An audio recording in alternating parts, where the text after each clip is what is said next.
Welcome to the Debrief, Carolina Journal's weekly recap of major developments in North Carolina politics and public policy.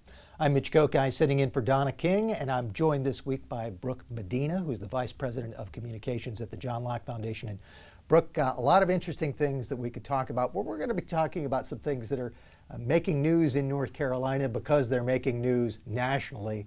And that is some of the things right at the top of people's minds if they're thinking about politics in 2024. That is the presidential race. The big news we've seen now for going on more than a week is, what are the Democrats going to do, if anything, about Joe Biden being on the top of the ticket? What have you been thinking and about as you've been reading all of these developments?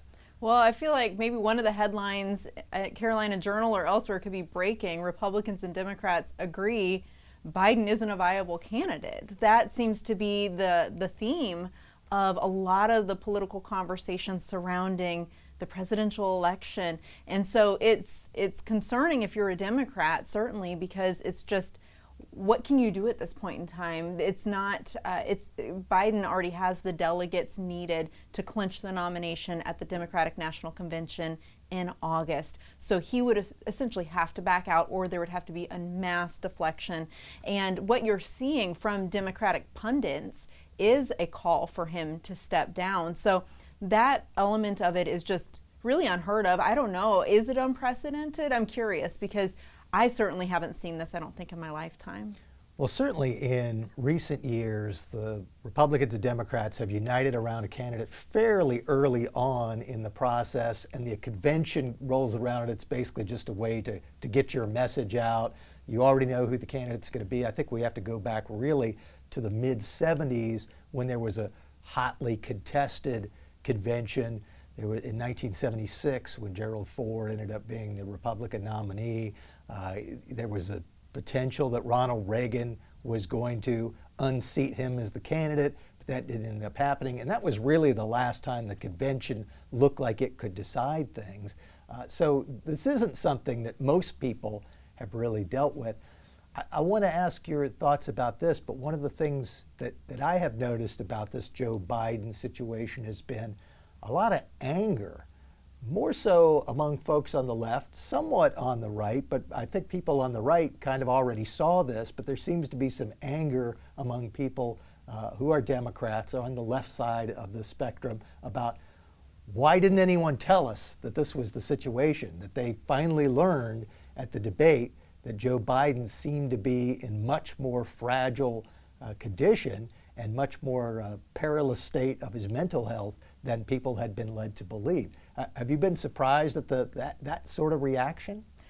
A little bit, and only because I've been seeing it all along. If you mix up your media sources, you're going to know that he was already in significant decline for months, if not years, leading up to this. I mean, even during the 2020 election, we saw that. So if you've been following along and diversifying your news consumption sources, you are seeing this. But again, this is that human tendency to try to seek confirmation bias and, kind of siloing ourselves into whatever political side we want to when it comes to media consumption. And I think this is a byproduct of it. So it's unfortunate that you're witnessing people grappling with this hard truth at this point in time, when many of us knew it already for quite some time. But better late than never. I do think that this is an important conversation that we have to have, regardless of what side of the political aisle you fall on. This has to do with Americans and protecting America, and having someone who is capable of fulfilling the duties of the chief executive and the chief commander, the commander-in-chief of the United States military. So there's a lot riding on this election, even though I am someone who is always perennially going to say every election is not the most important one of our lifetime, and I don't think it is here.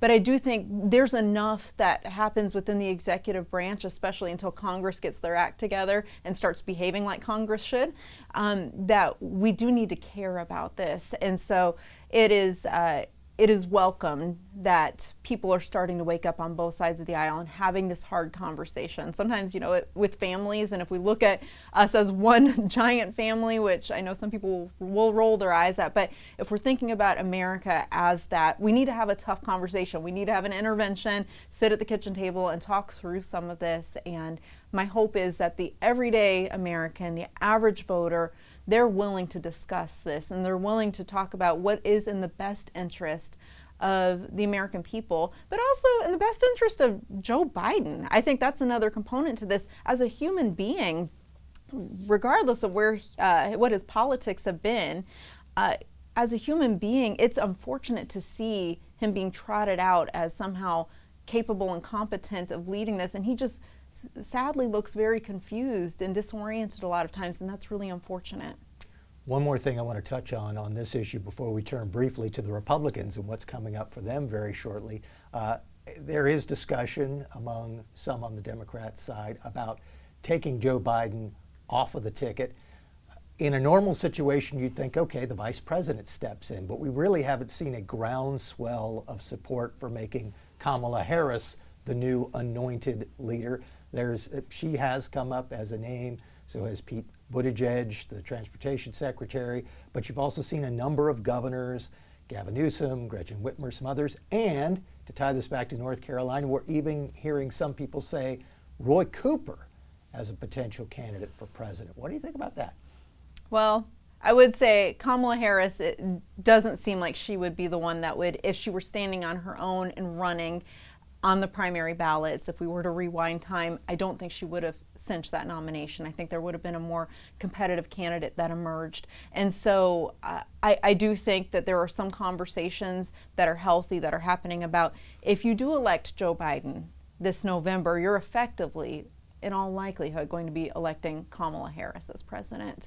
None of us have a crystal ball, none of us are God, but that is what it would look like based on past events. And so I don't see a lot of excitement around her. And granted, we see brief clips of her media snafus swirling around social media. Maybe that's an unfair characterization of how she communicates, but I haven't seen much better to lend some credibility to her being exceedingly competent at this job. Again, at the end of the day, most Americans just want someone who's competent. There is that force of personality. There is the charisma, particularly on the right, that are drawn to President Trump. There's also some charisma from RFK, who is now a third-party candidate. So people want that, but they also really want competence at the end of the day. So I think a lot of Americans and North Carolinians feel like, just give me someone who's competent. I don't care how boring they are at this point in time, but that can actually govern. And so I think that is why we're seeing some governors' names floated around.